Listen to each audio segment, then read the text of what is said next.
Lateef, 2012. So much buzz going on about it. People are prophesizing. They're looking at old prophecies and re-prophesizing. And for some, they feel that this is the end of the world. Others feel that it's going to be a shift. Others don't have a clue what's going to go on. What's going to go on? I'm curious as to what your take is on this. Right. I tend to be of the school of thought that that there will be a shift. Now, if you go into the whole, study of 2012 and why it's even significant, the Mayans tend to be the most prevalent on the school of thought of prophecy of the world. And however, again, there are a lot of other cultures and faiths out there that have pointed this out to be a significant point in time as well. My personal research and study on this idea comes from, again, I go kind of back to the Vedas, which talks about yugas. And yugas are essentially spans of time. If you look at the Earth, obviously we spin on an axis. The Earth revolves around the sun. The sun, likewise, revolves around another center in space. So the pattern within the universe is everything kind of is orbital and goes in circles. But as the sun, the solar system, along with its planets, moves throughout the galaxy, these are broken up into arcs. So these periods, and it's debatable on exactly how long these periods are. I personally tend to go off the time period with 24,000 year cycle to complete one entire orbit. But these ascending and descending arcs, kind of like if you imagine a clock or the hands on a clock, the 12 clock period will be what we call the highest point, and this is referred to as the Satya Yuga.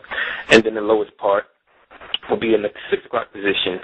And these arcs, if you're on the ascending arc, going from the 6 o'clock position up to the 12 o'clock position, man's dharma or virtue supposedly increases. We become more knowledgeable and aware of different sciences. We become more knowledgeable in spirit. Now, with that said, we are on supposedly the ascending arc, meaning mankind is growing in virtue and growing in understanding and awareness.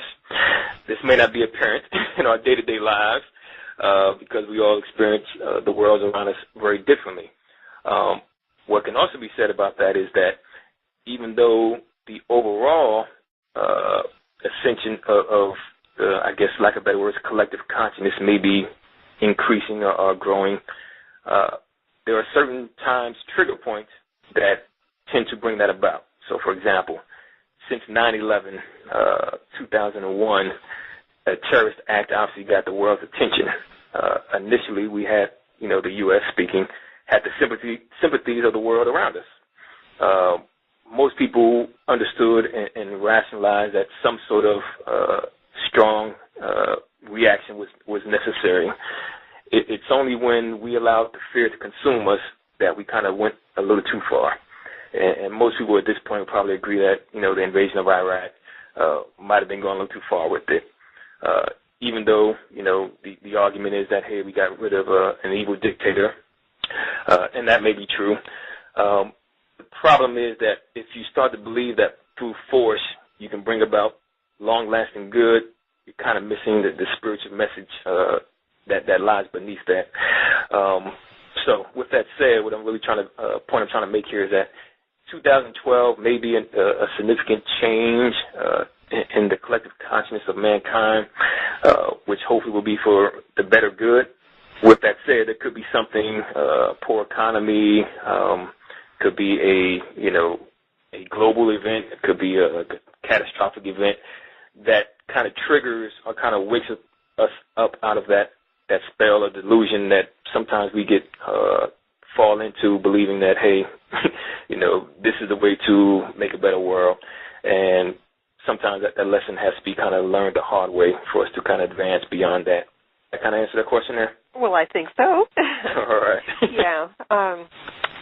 Gosh, Journey of the Soul, Day 1 by Lateef Warnick.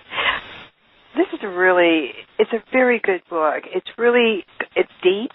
It really allows the reader to journey within themselves and really look at themselves to where is it that they stand, what do they believe, and then take it to that next step as to where they really want their happiness or their life to go to.